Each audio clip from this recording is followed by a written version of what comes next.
자, 오늘은 사무엘하 21장 1절부터 14절 말씀을 공부하려고 합니다. 사무엘 강해로는 이제 30번째 시간이에요. 사무엘하 강해로는 오늘 강의 주제는 본문을 중심으로 해서 정의와 자비라고 하는 주제로 말씀을 전하겠습니다. 정의와 자비. 자, 이 본문은 다윗이 통치하던 어느 때에 있었던 일입니다. 그러니까 지금 20장 다음에 21장 일어난 게 아니에요. 사무엘하를 연구하는 많은 구약자들은 이제 21장부터 마지막 24장까지는 하나의 부록으로 이렇게 이해를 하고, 그러니까 다윗의 통치 기간 40년 통치 기간 중에 어느 순간인지 정확히 모르지만 있었던 일 중에서 이제 이 사무엘하를 마무리하는 데 필요한 주제들을 몇 개 뽑아가지고 부록으로 이렇게 적어놓은 것으로 그렇게 이해를 하고, 열왕기상과 20장이 이렇게 연결되는 것으로 봐요. 열왕기 지난번에 사무엘하 20장 보면은 이제 다윗의 이 정부 조직에 대해서 이야기를 하고 끝나지 않습니까? 20장이. 그리고 오늘 21장인데 열왕기상 1장에 가면 이제 다윗이 나이 많아 늙고 이렇게 나오는데, 원래 히브리 성경에는 이게 하나의 책이거든요. 그래서 이제 그렇게 연결되는 것으로 보고, 하여튼 그건 생각 안 해도 됩니다. 하여튼 부록이든 아니든. 왜냐하면 오늘 말씀을 읽어보면은 다윗의 통치 말년에 있었던 일이 아닌 게 분명해요. 이 말씀이 통치 초기에 있었던 일임이 분명합니다. 자, 어느 한때에 3년간의 극심한 기근이 있었던 것을 다루고 있어요. 3년간의 극심한 기근이 있었습니다. 왜 기근이 일어났는가? 하나님이 통치하시는 땅에 왜 3년 동안 기근이 있었는가?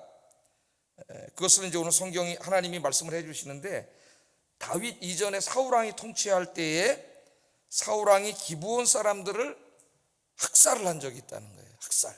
대량 학살을 했습니다. 하나님께서는 사울의 이 사악한 죄 때문에 이스라엘 땅에 3년 동안 기근을 주신 것이라고 하나님 직접 말씀을 하셨어요. 자, 악을 행한 것은 사울인데 왜 다윗 때에 기근을 주실까? 기근을 주시는 이유는 뭐예요? 그것을 깨닫고 어떻게 하라는 거예요? 그 억울함을 당한 기브온 사람들에게 그 억울함을 풀어주라는 것이죠. 근데 사울왕 때는 그 사람이 장본인이잖아요. 그 정의가 이루어질 리가 없어요, 그때는. 근데 이제 다윗 때에는 다윗은 이 정의를 이룰 수 있는 인격적인 또 신앙적인 사람이었기 때문에, 근데 다윗은 모르고 있어요, 이것을. 그래서 기근을 통해서 하나님이 이제 깨닫게 해주신 거죠. 그래서 이제 3년간의 기근을 통해서 다윗은 이 끔찍한 사울 때에 있었던 살육에 대해서 알게 되었고, 이 억울함을 이제 풀어주는 거죠. 정의를 베푸는 거죠. 정의를. 그런 내용이 오늘 본문에 있는데, 오늘 본문에서 이제 두 가지 면을 우리가 좀 한번 집중해 생각해 봐야 되는데, 이 사울왕의 도덕적인 악이, 사울왕이 행한 그 도덕적인 악이 이스라엘에 닥친 자연재해와 긴밀하게 얽혀 있다는 거예요. 하나님이 직접 그렇게 말씀을 하셨으니까. 이것이 하나 좀 우리가 오늘 21세기에도 깊이 생각해 봐야 될 주제이고, 또 하나는 하나님은 정의의 하나님이시면서 동시에 자비의 하나님이시라는 겁니다.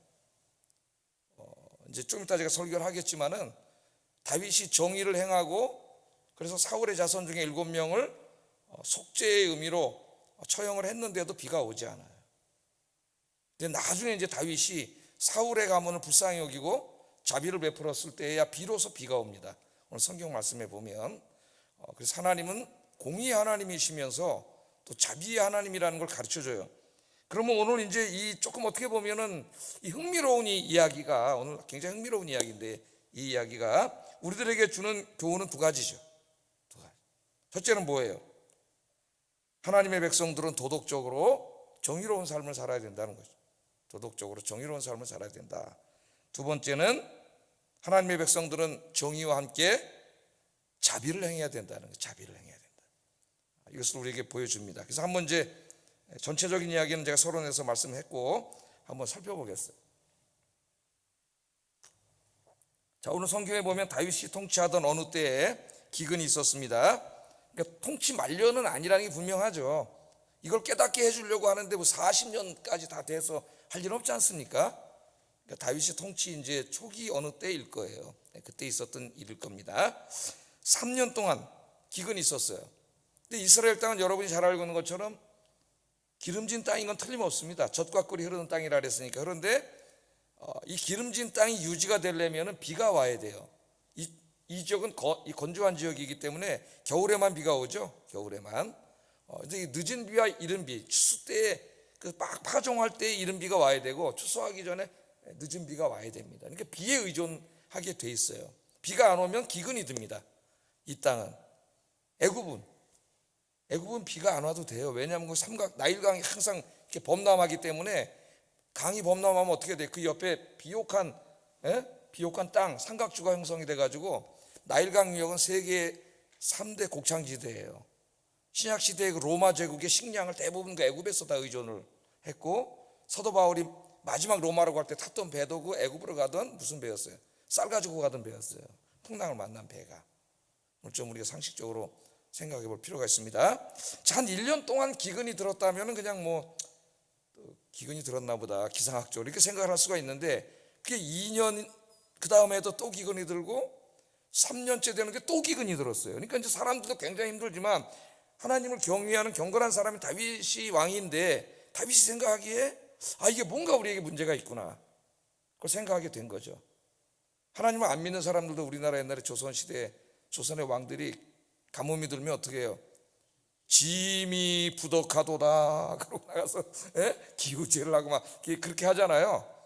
근데 하나님을 믿는 다윗이 이제 이게 뭔가 분명히 우리에게 잘못이 있구나, 그래서 하나님 앞에 기도하면서 우리가 뭘 잘못했습니까 하나님, 기도를 했습니다. 1절 보면은 다윗의 시대에 해를 거듭하여 3년 기근이 있으므로 다윗이 여호와 앞에 간구하매, 이렇게 나와요. 기도를 한 거죠.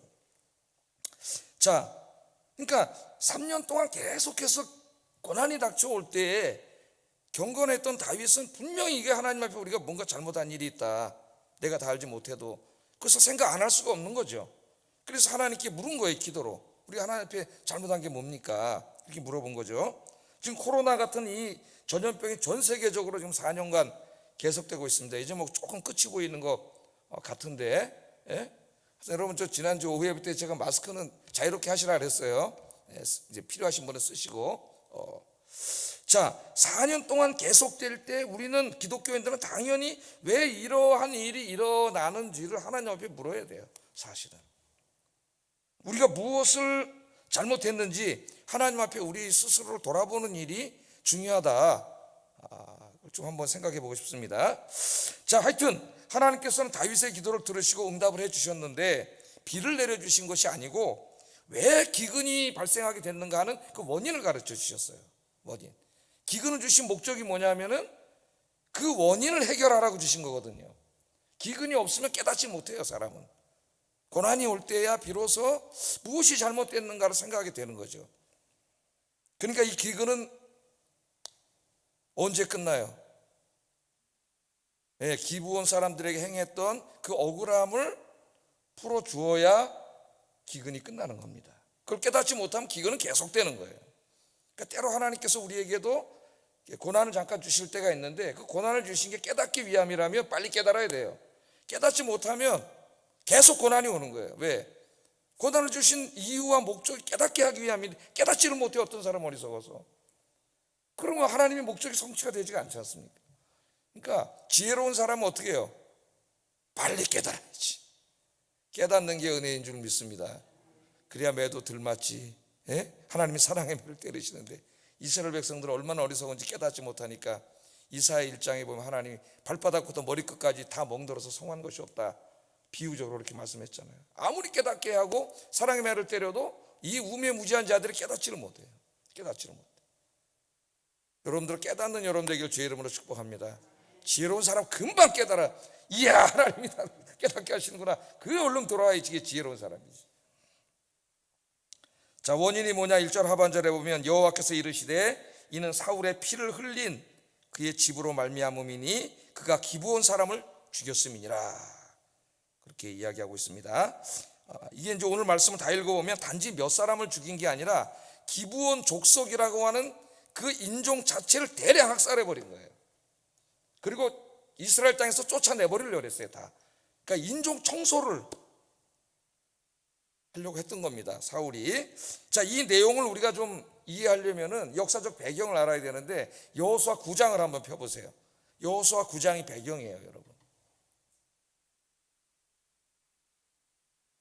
자, 이스라엘 백성들이 이제 여호수아의 지도를 받아가지고 이제 가나안 땅을 막 점령하고 있었습니다. 그러니까 막 그 기세가 대단하고 여리고성도 무너지고 아가성도 무너지고 막 가나안 땅에 공포의 대상이었죠. 한 민족이 들어왔는데 막 가나안 땅을 다 지금 초토화시키고 있어요. 성을 다 이기고 있습니다. 그런데 그 근처에 살고 있던 기브온 족속들, 그러니까 가나안 족속이에요. 여기도 가나안 족속들 중에 하나인데 기브온 족속들이 있었는데 이 사람들이 좀 겁이 났어요.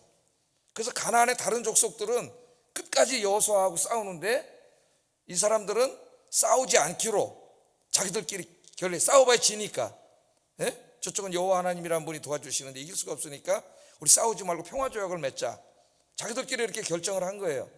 그런데 이스라엘은 자기들이 알고 있기로 가나안 족속과 평화조약을 맺지 않아요. 하나님 다 내쫓으라 했기 때문에. 그래서 그걸 알고 있었기 때문에 기브온 족속들이 거짓말을 하게 속입니다. 이제 속여요. 그 여호수아 9장에 나와요. 예? 그래가지고 자기들이 가나안 족속이 아니고 저 가나안 땅 바깥에 있는 먼 데 사는 족속들인데, 예? 이스라엘의 이 위대한 소식을 듣고 우리가 와서 당신들하고 전쟁하지 않고 평화조약을 맺기로 왔습니다. 그리고 거짓말을 해요. 그 내용이 이제 여호수아 9장 3절 6절 여기에 나오죠. 기브온 주민들이 여호수아가 여리고와 아이에 행한 일을 듣고 꾀를 내어 사신의 모양을 꾸미되 헤어진 전대와 헤어지고 찢어져서 기운 가죽 포도주 부대를 나귀에 싣고 그 발에는 낡아서 기운 신을 신고 낡은 옷을 입고 다 마르고 곰팡이가 난 떡을 준비하고 그들이 길갈 진영으로 가서 여호수아에게 이르러 그와 이스라엘 사람들에게 이르되 우리는 먼 나라에서 왔나이다. 이제 우리와 조약을 맺읍시다. 그러니까 여기 다 뭐예요? 지금 신발도 해지고 뭐 가죽 부대도 해지고 그랬다는 거 뭘 보여주는 거예요? 무지장 멀리서 지금 몇 주를 거쳐서 왔다는 거 꾸민 거죠. 속인 거예요. 이렇게 사실은 3일길에 살고 있었거든, 조기에. 예? 그렇게 이제 얘기를 했으니까 그러니까 이제 여호수아가 이때 좀 경솔했습니다. 하나님께 기도하지도 않고 그냥 기분도 좋고 그러니까 그냥 평화적으로 맺어버렸어요. 속은 거죠. 가나안 족속인데 멸로해야 되는데. 그 여호수아 9장 15절에 보면 여호수아가 곧 그들과 화친하여 그들을 살리라는 조약을 맺고 죽이지 않는 거예요. 치지 않겠다고 조약을 맺었습니다. 그 다음에 회중 족장들이 그들에게 맹세하였더라. 절대 이 사람들을 죽이지 않고 치지 않기로 맹세했다는 건 누가 앞에서 맹세하는 겁니까? 이스라엘 사람들이 하나님의 이름으로 맹세하는 거예요. 하나님의 이름으로 맹세하면 돌이킬 수가 없어요. 이제, 예? 그렇게 맹세를 해버렸어요. 그리고 이제 3일 길을 가는데 3일 길을 가보니까 3일 전에 찾아왔던 먼 나라 사람이라고 속였던 그놈들이 딱 저기 성에 살고 있는 기브온 성에 도착을 한 거지. 예? 그러니까 여기서 와서 깜짝 놀라게 속았구나. 근데 속았는데 뭐 어떻게 이미 평화조약을 맺어버렸는데 하나님의 이름으로 절대 안 치겠다고 맹세를 했는데요. 그래서 칠 수가 없었어요. 근데 이제 거짓말을 했기 때문에 그 대신 벌을 줍니다. 여호수아가 이 사람들에게. 어떤 벌을 주냐면은 여호수아 9장 26절 27절 한번 읽어보겠습니다. 시작.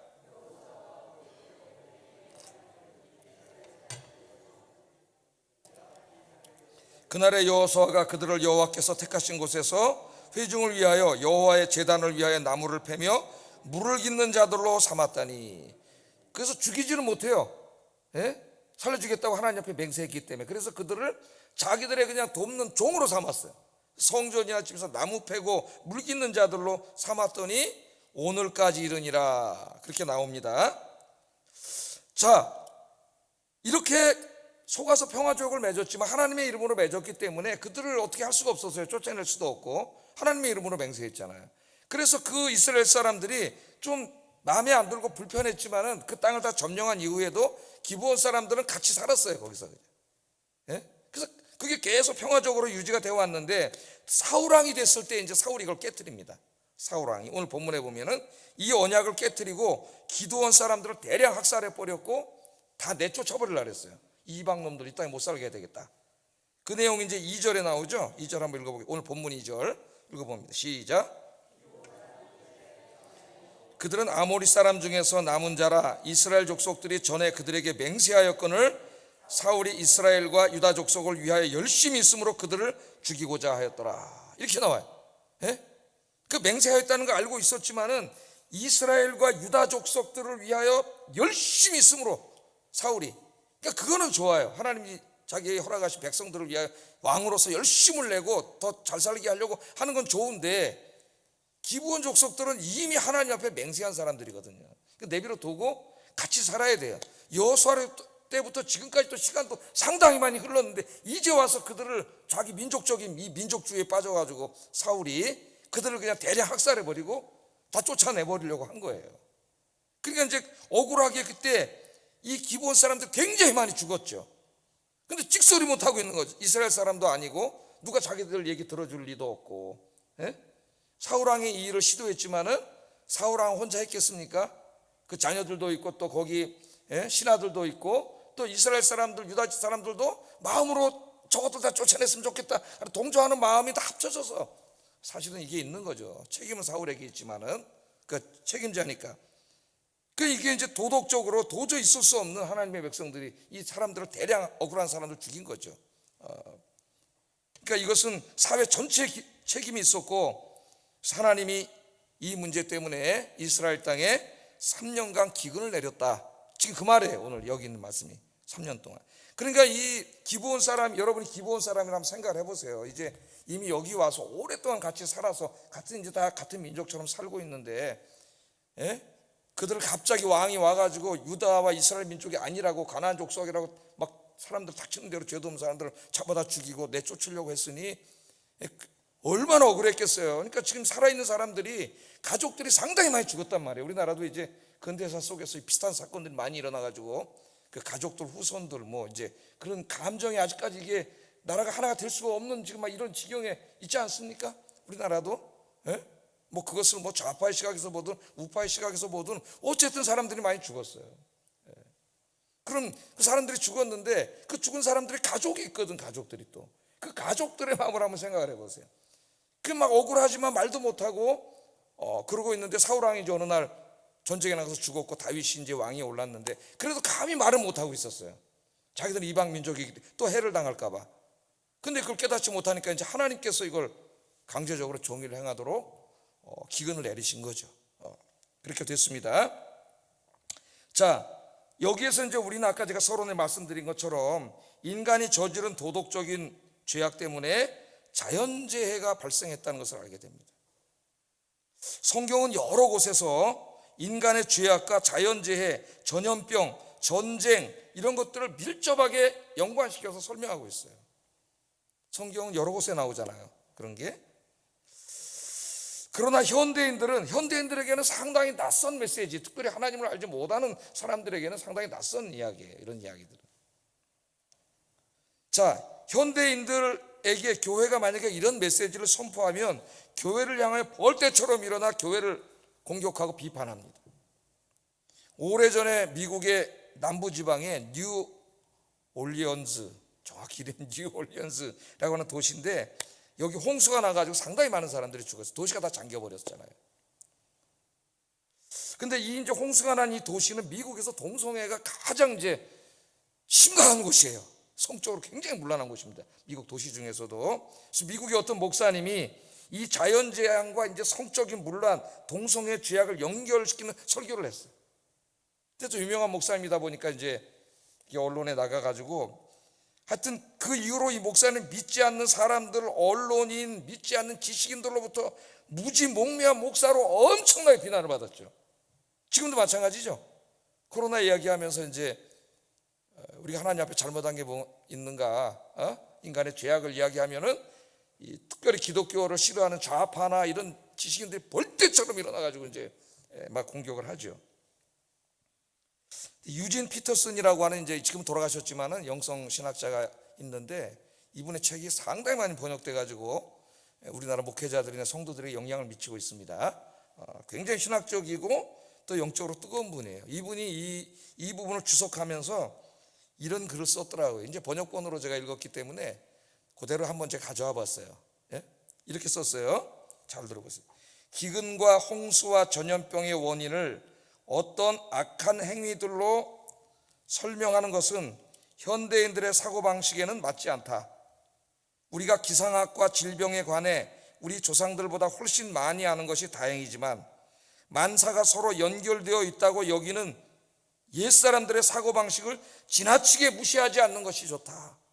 그러니까 뭔가 좀 이렇게 좀 애둘러서 말했지만은, 미국에서 또 이 책에 나와 있는 글인데, 그러니까 조금 애둘러서 말했지만은 현대의 이렇게 어떤 전쟁이라든가 자연재해라든가 전염병이라든가 이런 게 막 극심하게 일어나고 인간들이 고통을 줄 때에 우리가 그것과 하나님과의 관계 속에서 뭔가를 깊이 생각해 보는 게 지혜롭다는 거죠. 왜? 하나님 깨달으라고 준 것이니까. 이 사람들 하나님 모르기 때문에 그런 얘기를 하면 막 욕하고 비난하는 거예요.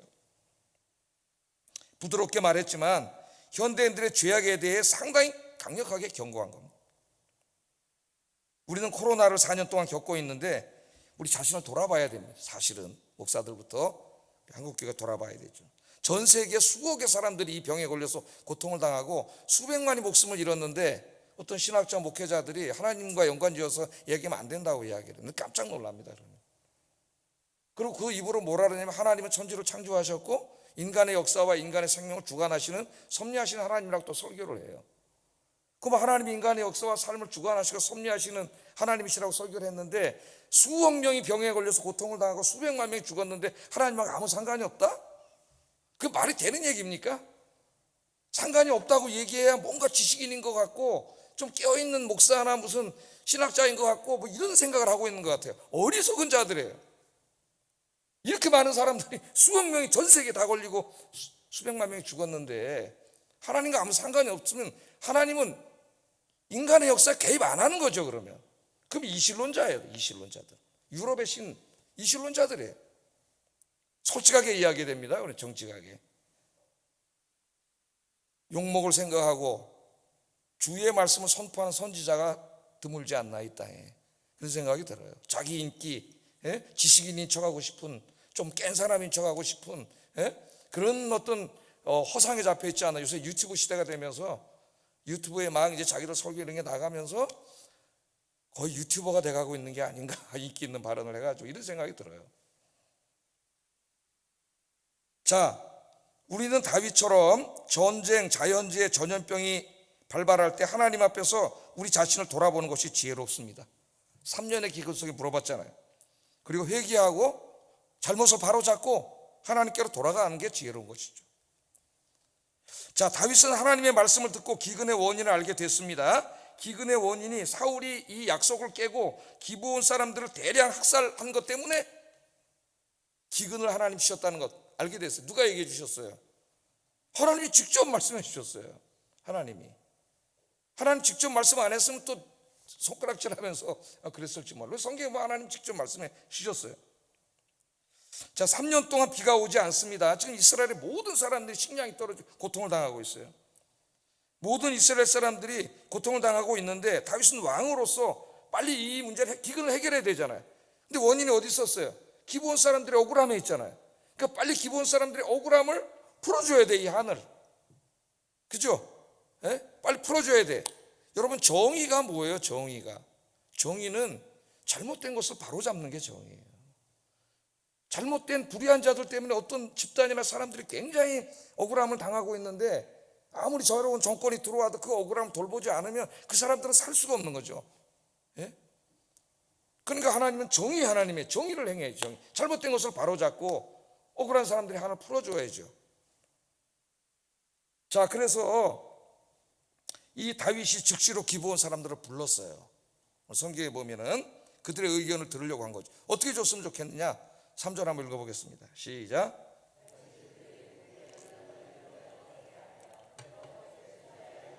여호와의 기업을 위하여 복을 빌겠느냐? 응?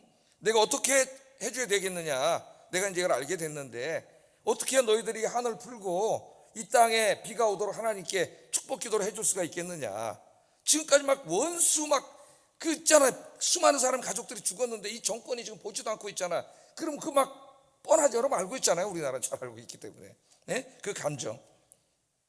그랬더니 기브온 사람들이 다윗에게 뭐라 그러냐, 우리의 억울함은 금과 은으로 보상될 일이 아닙니다.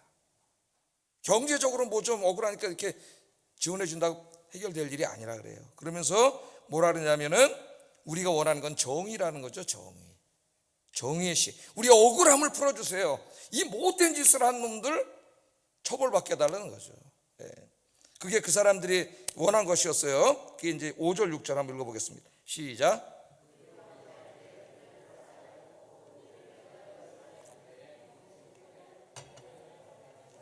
일곱 사람을 우리에게 내주소서.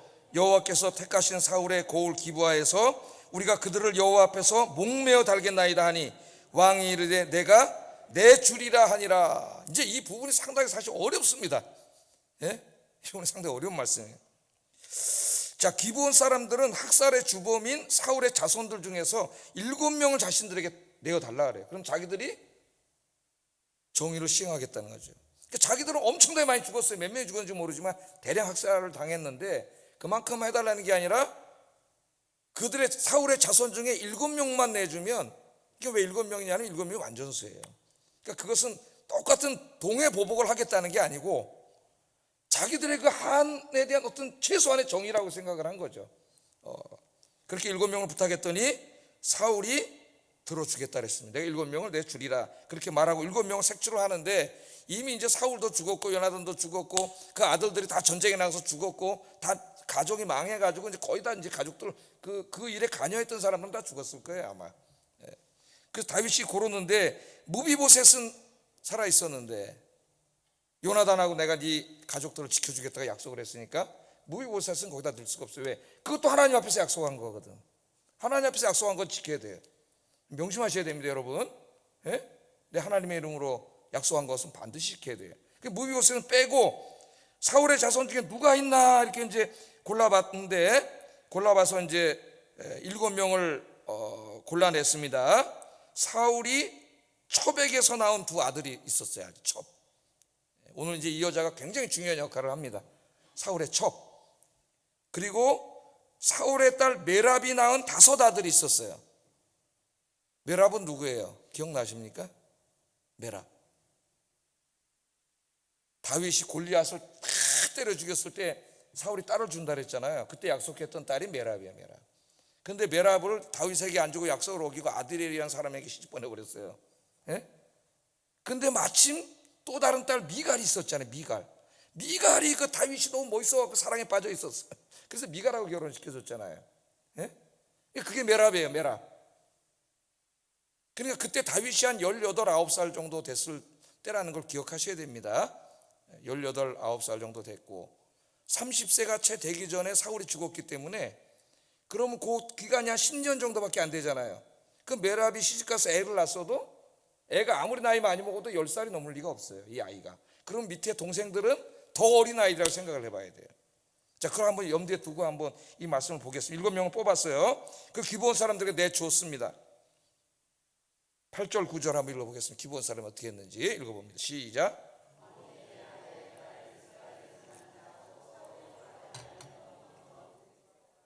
사울의 딸 메랍에게서 난 자 곧 무홀라 사람 바르실레의 아들 아드리엘의 5 아들을 붙잡아 그들을 기브온 사람의 손에 넘기니 기브온 사람이 그들을 산 위에서 여호와 앞에 목매어 그들 7사람이 동시에 죽으니 죽은 때는 곡식 빼는 첫날 곧 보리를 베기 시작하는 때더라 이렇게 말하고 있어요. 자, 이날 다윗이 정의를 행한 방식이 옳고 그름에 대해서 신학적인 또 도덕적인 많은 토론이 있습니다. 많은 연구자들은 부모가 지은 죄 때문에 자손을 벌하는 것은 옳지 않다 이렇게 생각을 해요. 왜냐하면 또 하나님께서도 부모의 죄 때문에 자손을 처벌하는 연좌제를 금하셨어요. 율법에서. 부모의 죄는 부모가 당하는 것 자식까지 가지 않도록 그렇게 했습니다. 그런데 이날 죽은 7명의 면면하게 7명을 살펴보면 사울의 첩 리스바가 낳은 사울의 2 아들은 좀 나이가 든 어른들이라고 생각을 해야죠. 그러니까 이 사람들은 어쩌면 기브온 사람들을 학살할 때 공범일 수도 있어요. 공범일 수도 있습니다. 왜냐하면 옛날에 그런 일을 할 때 아들들이 나가서 전쟁도 하고 다 이런 일 진두지휘했기 때문에 확실하지는 않지만 공범일 수도 있어요. 그런데 이제 메랍이 난 5명의 아들은 아까 벌써 그렇게 계산해 보면 10살 정도 채 안 어린아이들. 근데 어린아이가 아니고 이들도 어른이라고 생각을 한다면 성경에는 안 나오지만 메랍이 이미 시집을 가가지고 그 아드렐이라고 하는 사람하고 결혼하기 전에 시집을 가서 또 5명의 아들이 이미 난 엄마였다고 추측을 해야 돼요. 그렇게 추측을 한다면은 그 5명의 아들도 상당히 성인이고 공범일 수도 있어요. 근데 그런 것 같지는 않고 이게 상당히 어렵습니다. 이 부분이 제가 인터넷에 보니까 많은 사람들이 여기 질문을 많이 하더라고. 성도들이 성경책을 이제 세밀하게 읽는 분들이 막 질문을 많이 이제 여기 했어요. 질문들을 많이 하더라고요. 자, 저는 다윗이 기브온 사람들의 억울함을 풀어주기 위해서 행한 정의의 방식이 옳았다고 생각하지 않습니다. 다윗을 굳이 다 변호해 줄 필요는 없는 것 같아요. 옳지 않았다고 생각을 해요. 하나님이 부모의 죄를 자식에게 하지는 못하게 했거든요. 그런데 다윗은 이날 지금 3년 동안 기근이 들고 있습니다. 대량 핵살을 해서 그 아버지, 엄마, 형제들 많은 사람이 죽은 사람들이 저기 억울하게 지금 있어요. 그러니까 이 정의를 행해야 된다고 하는 이 생각이 굉장히 강했던 것 같아요. 그래서 다윗은 그것을 정의라고 생각했던 것 같습니다. 그것도 7명, 대표 7명만. 어쨌든 다윗은 그들의 억울함을 풀어주기 위해서 자기 나름대로 정의를 행한 거죠. 정의를 행한 거예요. 성경은 다른 데는 관심 갖지 않아요. 그들의 억울함을 풀어준 거죠. 7명의 억울함을 풀어줬습니다. 자, 정의라고 하는 것은 제가 아까 말했지만 적극적인 말로 말하면 하나님의 말씀에 입각하여 도덕적으로 의롭게 사는 것이고, 소극적으로 말하면 잘못된 것들을 바로 잡는 거예요. 그래서 이제 하나님은 정의의 하나님, 공의의 하나님이시기 때문에 주님이 재림하시는 날 모두 잘못된 것을 다 바로 잡아요. 요한계시록 6장에 보면은 거기 하나님의 제단 앞에 있는 그 순교자들의 영이 하나님 앞에 기도하잖아요. 우리의 이 억울함을 언제 신원해 주시겠습니까? 그러잖아요.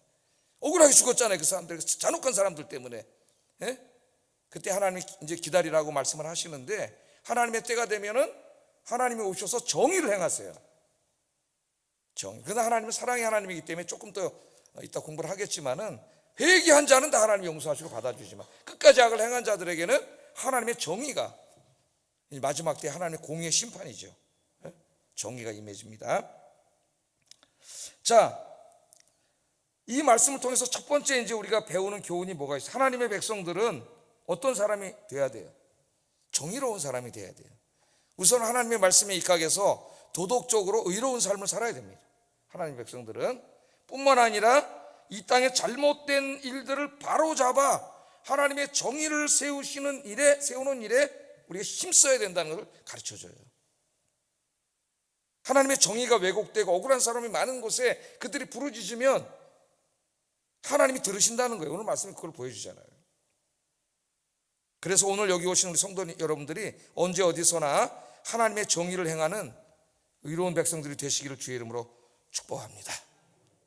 정의에 관심을 가져야 돼요. 그러나 이제 사울의 7명의 자손을 처형한 후에도 웬일인지 비가 오지 않아요. 다윗은 생각했어요. 하나님이 뭐라 그랬어요? 그 학살 때문에 비가 안 오는 거다. 그러니까 기브온 사람 불러서 물어보니까 한 사람 한 사람 다 계산해서가 아니라 7명만 대표로 그렇게 처형을 하면 우리 한이 풀리겠습니다. 그랬더니 그걸 들어줬는데도 불구하고, 그럼 다윗은 비가 올 줄 알았어요. 그게 하나님 뜻인 줄 알았어요. 그런데 비가 안 와. 비가 안 오는 겁니다. 비가 안 왔잖아요. 죽었는데도. 자, 그 다음 얘기가 또 중요해요. 그 다음 이야기가 오늘 어떻게 보면 이분이 주인공이에요. 이 여자분이. 다윗이 기브온 사람들을 위해서 정의를 행한 날 비통하고 슬픈 여인이 있었습니다. 그 여인을 소개하는데 사울의 첩이자 두 아들이 공권력에서 죽었잖아요. 이날 그 아들의 어머니인 리스바라고 하는 여인입니다. 리스바. 오늘 어떻게 보면 이 본문의 주인공이 리스바예요. 10절 한번 읽어보겠습니다. 시작.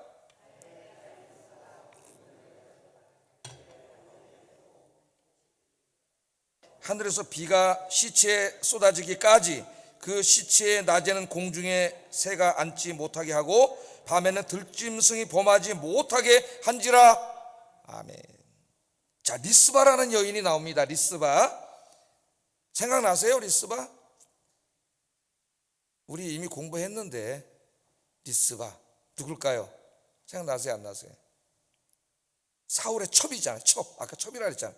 첩으로 왕궁에 들어와서 두 아들을 낳았죠. 두 아들을 낳은 거예요. 그러니까 왕자를 낳은 후궁이 된 겁니다. 두 아들을 낳은 이제 후궁이 되었는데, 이제 우리가 어디서 이 리스바를 봤냐면은 사무엘하 3장 7절에서 봤어요. 이제 사울 왕이 전쟁에 나가서 죽었죠.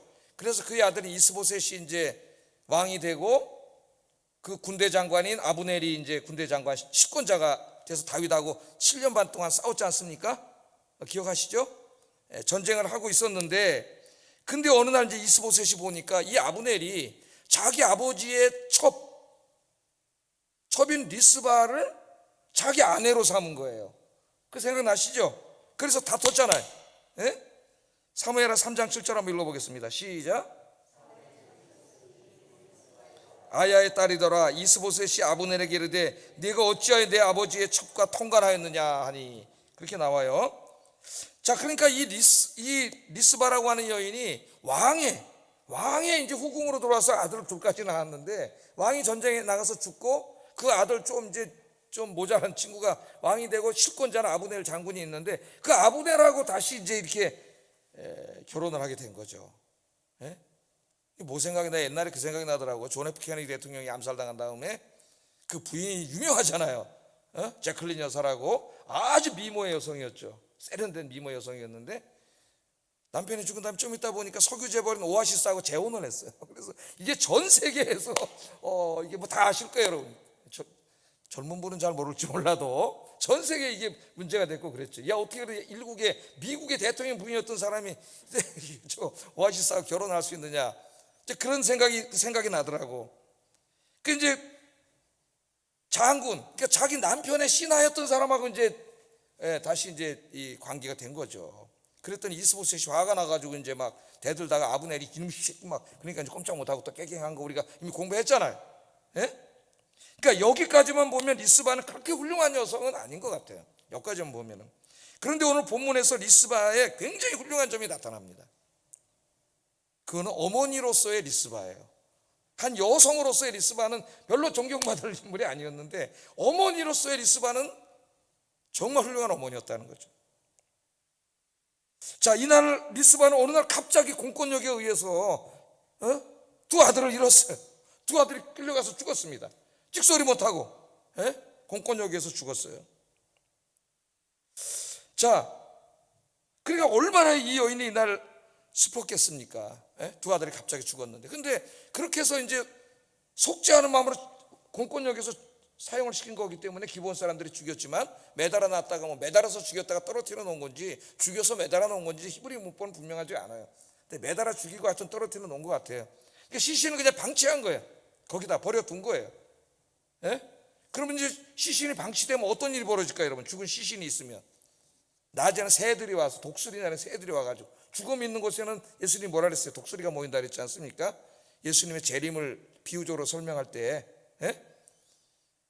독수리들이 와서 짜먹고 시체를, 다음에는 들짐승들이 와서 뜯어먹잖아요.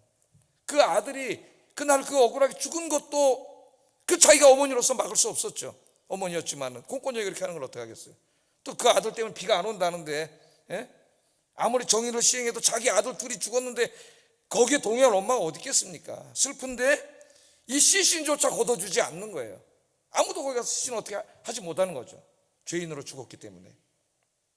그러니까 방치되어 있는데, 이 리스바는 아들의 죽음은 막을 수 없었지만은 아들의 시신을 지키는 일에 목숨을 겁니다, 이 엄마가. 그래서 오늘 성경에 굵은 배로 만든 담요를 하나 만들어 가지고 그 아들 시신이 있는 곳에 가서 바위 옆에다가 담요를 펴고 거기에서 두 아들의 시신을 지켜요. 그게 이제 10절에 나와요. 10절 한번 읽어보겠습니다. 시작.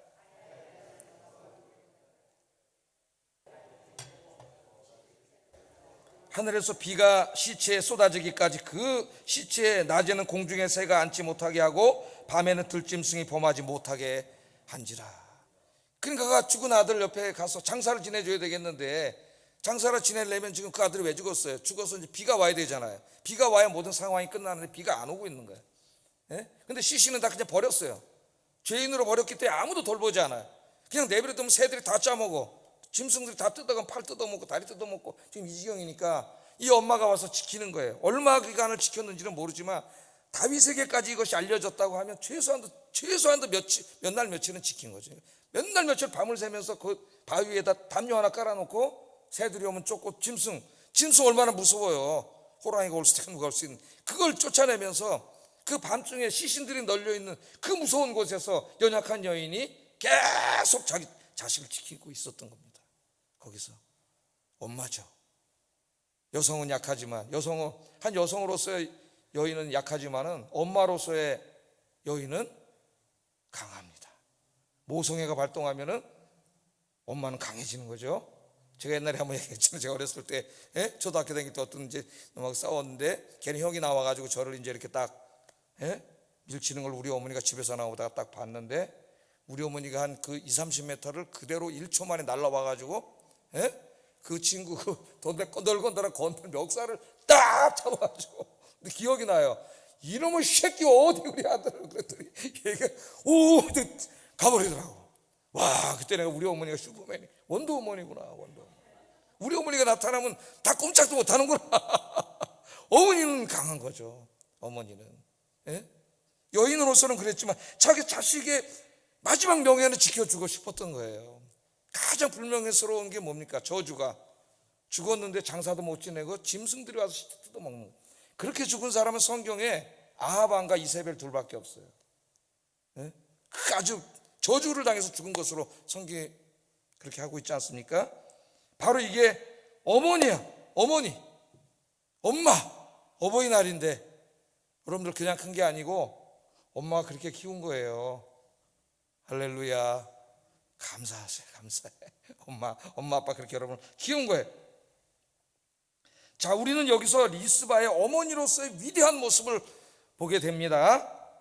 리스바는 비가 오면 상황이 끝나는데 비가 안 오니까 계속 거기서 그걸 지키고 있었는데 이 안타까운 소식이 지성이면 감천이라고 왕국에 있는 다윗 왕에게까지 보고가 됐어요. 다윗 왕에게까지. 11절 한번 읽어봅니다. 시작. 다윗에게까지 알려졌더라. 다윗 왕이 이 소식을 들었습니다. 자, 다윗은 이 소식을 듣고 비로소 사울의 가문 또 사울의 첩인이 여인 그 죽었던 사울의 자손들에 대한 안타까운 마음이 생기기 시작했던 것 같아요. 자기는 정의를 시행했습니다. 아무 생각 없이 그냥 그들의 억울함만 생각하고 그걸 풀어주려고 정의를 시행했지만 그들을 죽였을 때 그 가족들을 또 생각하지 않았어요. 사사로 있는 사울왕은 자기 장인이에요. 요나단은 제일 친한 친구이면서 처남입니다. 이분도 어떻게 보면 자기 장인의 첩이니까 어머니가 될 수도 있어요. 리스바도 그 마음이 안타까운 이제 처음으로 자비심이 든 거예요. 나는 정의를 행했으니까 정의로운 왕이야. 그렇게 생각을 했죠. 정의를 주장하고 막 그런 사람들을 보면은 무서워요. 또 보면은 인간미가 하나도 없어요. 자비가 없는 정의는 폭력입니다, 여러분. 자, 몇 날 며칠을 집에도 못 가고 바위에 앉아서 그 자식의 시신을 지키는 그 어머니의 아픈 마음, 어느 날 자식을 잃고 그 어머니 아픈 마음 다윗이 느끼기 시작한 거죠. 공감을 한 거예요. 저는 이때 다윗이 이 7명을 죽인 데에 대해서 비로소 자비심이 생겼다고 생각합니다. 안타까운 마음, 불쌍한 마음이 생겼어요. 이것은 이후에 이제 다윗이 취한 조치에 나타나요.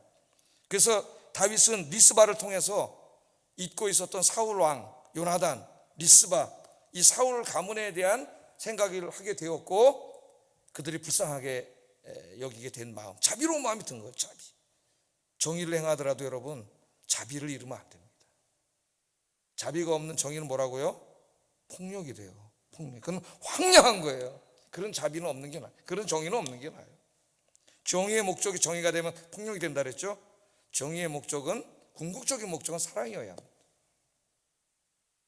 자, 그래서 다윗은 자기가 직접 가, 왕인데 직접 가가지고 사울과 요나단이 묻혀있는 곳으로 가서 그 유골을 거두어서 신하들에게 주고 리스바의 그 두 아들의 시신을 거두어서 그 조상의 묘에 함께 장사 지내도록 명령을 합니다. 죽었지만은 그 명예를 지켜준 거죠. 누구 때문에?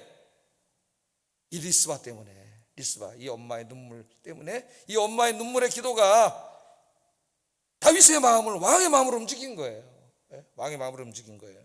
그래서 이제 그 장례를 다 이렇게 치러줬어요. 자비를 베푼 거죠. 그 다음에 어떤 말씀이 나와요? 그 후에야 하나님이 그 땅을 위한 기도를 들으시니라. 아멘. 하나님이 원하시는 것은 그 무자비하고 아무 감정도 없는 정의가 아닙니다. 하나님이 원하시는 것은 최소한의 정의와 무한한 자비다. 그것을 우리가 잊으면 안 되겠어요.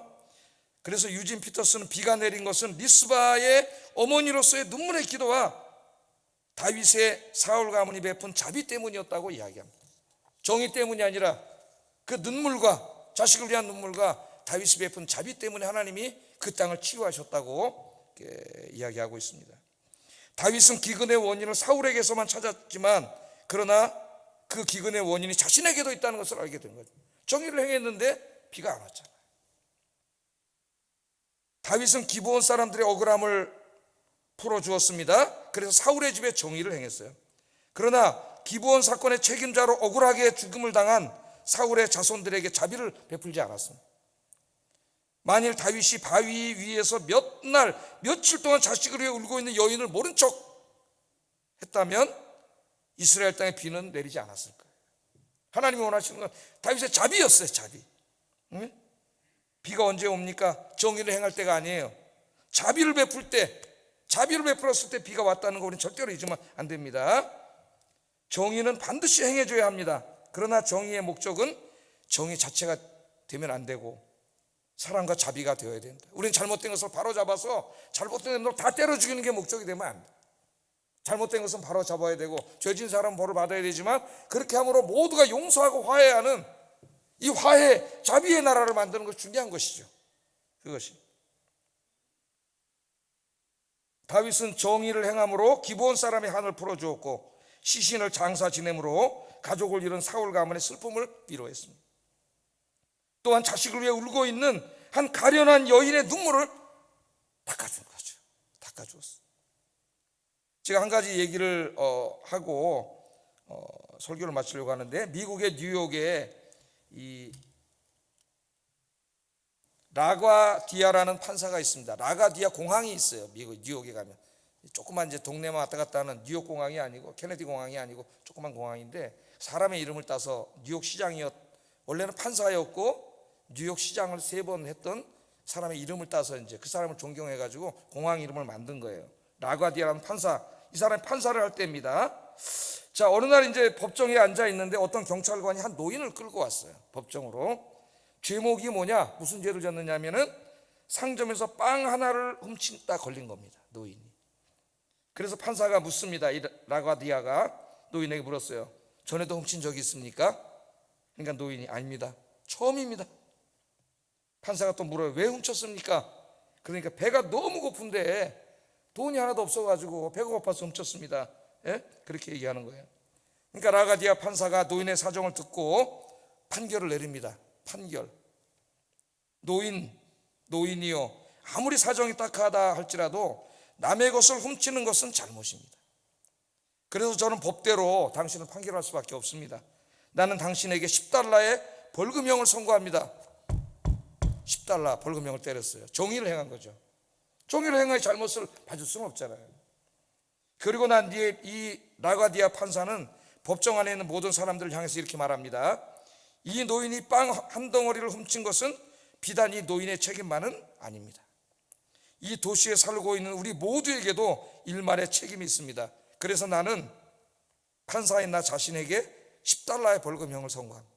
그 노인이 밥을 굶도록 방치한 우리 모두의 책임이라는 거죠.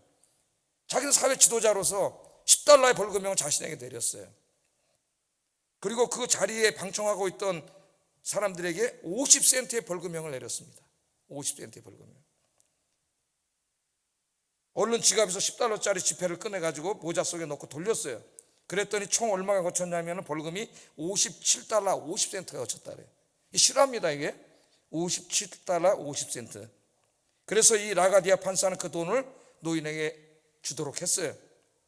노인은 그 돈을 받아서 그 가운데 10달러를 벌금으로 냈습니다. 죗값을 치른 거죠.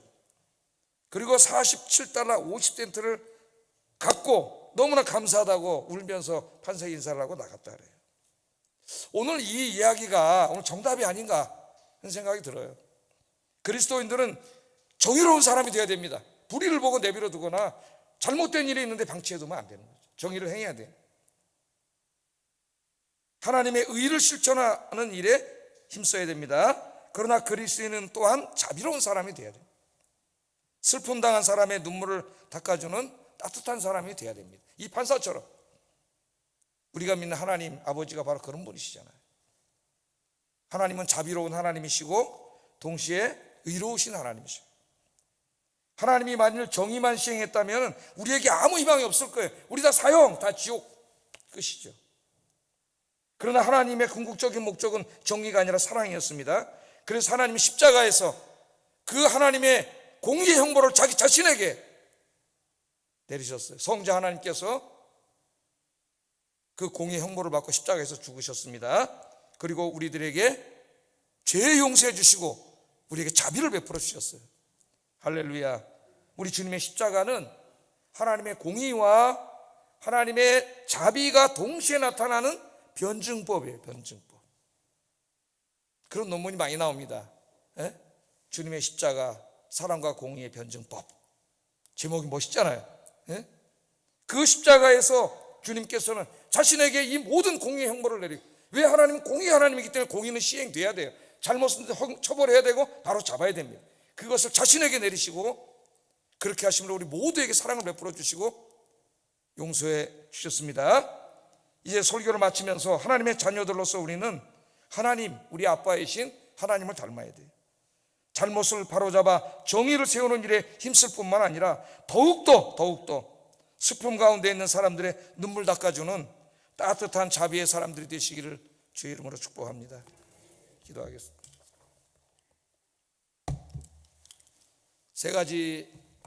두 가지 기도 제목이 있습니다.